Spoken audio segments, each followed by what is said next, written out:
একটা ডিম আর আটা দিয়ে খুব সহজে বানিয়ে ফেলুন ঘরেই একেবারেই দোকানের মতো বিস্কিট। বিস্কিটটি কিন্তু খুব অল্প সময় আর খুব অল্প উপকরণে তৈরি করে ফেলা যায়। তাহলে চলুন আটা দিয়ে ডিম দিয়ে আমরা কিভাবে বিস্কিটটি তৈরি করছি। প্রথমে আমি একটা ডিম নিয়ে নিচ্ছি। তারপর আমি এখানে নিয়ে নিচ্ছি 1/3 কাপ চিনি। আমি একটা কাপ নিয়ে নিয়েছি, তাতে 1/3 কাপ চিনি নিয়েছি। চিনি খুব সুন্দর করে কুসুমের সঙ্গে মিশিয়ে নিব। যতক্ষণ না পর্যন্ত চিনিটা গলে যাচ্ছে, আমরা ততক্ষণ কিন্তু কুসুমের সঙ্গে এভাবে মিশাতে থাকব। আমি এখানে একটা কাপের মাপ নিয়ে করে নিয়েছি। আপনারা যে কোনো বাটি কিংবা যে কোনো কাপ মাপটা করে নিতে পারেন।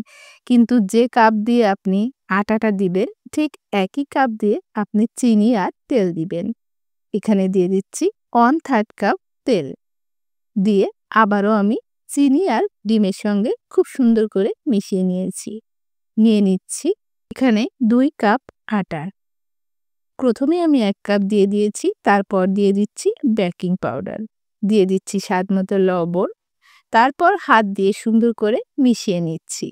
মেশানোর পর আমি আরও 1 কাপ আটা নিয়ে নিয়েছি। এখান থেকে একটু একটু আটা আমি দিব আর একটা ডো তৈরি করে নিব।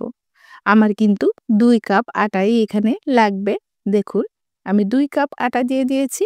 এখন আমি সুন্দর করে ডোটা তৈরি করে নিব। এভাবে মাখিয়ে আমাদের ডোটা তৈরি করতে হবে। কোনো রকম পানি কিন্তু এখানে দেওয়া যাবে না। ডিম ছোট বড় হওয়ায় আটা কিন্তু কম বেশি লাগতে পারে। আমি সুন্দর করে মাখিয়ে একটা ডো তৈরি করে নিয়েছি। আপনারা দেখতে পাচ্ছেন। কিছু সময় রেস্টে রেখে দিব এই ডোটাকে। তাতে করে খুব সুন্দরভাবে সেট হয়ে যাবে। আমি এভাবে ঢাকনা দিয়ে 10 মিনিট অপেক্ষা করব। 10 মিনিট পর আমি ফিরে এসেছি। দেখুন, ডোটা খুব সুন্দর করে সেট হয়ে গেছে। আর কিন্তু হাতে লেগে আসছে না। বিস্কিট তৈরি করে নিব এখন। এখান থেকে একটু ডো নিয়ে হাতে একটা গোল শেপ দিয়ে নিব। তারপর একটু লম্বা করে চাপ দিয়ে একটু চ্যাপ্টা করে নিব। তারপর আমি এখানে একটি চামিচ দিয়ে ডিজাইন করে নিব। আমি এভাবে ডিজাইন করে নিয়েছি। আপনারা যে কোনোভাবে ডিজাইন করে নিতে পারেন আপনাদের পছন্দ মতো। দেখুন, খুব সুন্দর করে একটা বিস্কিট কিন্তু হয়ে গেছে। আর খুব সহজে খুব সুন্দর একটা ডিজাইন হয়ে গেছে। এই বিস্কিটটি কিন্তু খুব সহজে আর খুব অল্প উপকরণে বানিয়ে ফেলা যায়। আমি আরও একটা করে নিচ্ছি। দেখুন, আবারও একটা লম্বা শেপ দিয়ে নিয়েছি।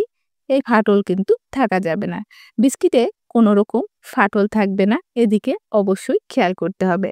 না হলে কিন্তু বিস্কিট যখন আমরা ভাজি করতে যাব ফেটে যাবে। দেখতে মোটেও ভালো লাগবে না। আর খাবার যদি দেখতে না ভালো হয়, খেতেও কিন্তু ভালো লাগে না। আমি আরও একটা বিস্কিট করে নিয়েছি। দেখুন, এভাবে আমি সবগুলো বিস্কিট করে নিব। আমি আবারও বলছি, আপনাদের যে কোনো পছন্দের শেপ দিয়ে বিস্কিটগুলো কিন্তু করে নিতে পারেন। আমি সবগুলো বিস্কিট করে নিয়েছি। এখন আমরা চলে যাব ভাজি করার জন্য। তেলে ভেজে আমি বিস্কিটগুলো করব। এর জন্য আমি কড়াইতে তেল দিয়ে দিয়েছি। তেলটা গরম হয়ে গেলে একে একে বিস্কিটগুলো দিয়ে দিয়েছি। প্রথমেই তেলটা আমরা গরম করে নিব। তারপর চুলার আঁচ কমিয়ে বিস্কিটগুলো ভাজি করে নিব। হাই হিটে বিস্কিট ভাজি করা যাবে না, তাহলে উপর থেকে কালার এসে যাবে আর ভিতরটা কাঁচা থাকবে। তাই আমাদের চুলার আঁচ কমিয়ে উল্টিয়ে পাল্টিয়ে বিস্কিটগুলো ভেজে নিতে হবে। দেখুন, একটা সাইড কিন্তু খুব সুন্দর করে হয়ে গেছে। আমি বিস্কিটগুলো উল্টিয়ে দিচ্ছি। সমস্ত বিস্কিটগুলো আমি উল্টিয়ে দিয়েছি। এখন আবারও কিছু সময় অপেক্ষা করে তারপর আবারও উল্টিয়ে পাল্টিয়ে ভাজি করে নিয়েছি। এই পর্যায়ে আমি বিস্কিটগুলো উঠিয়ে নিব। আপনারা চাইলে কিন্তু আরও একটু কালার করতে পারেন।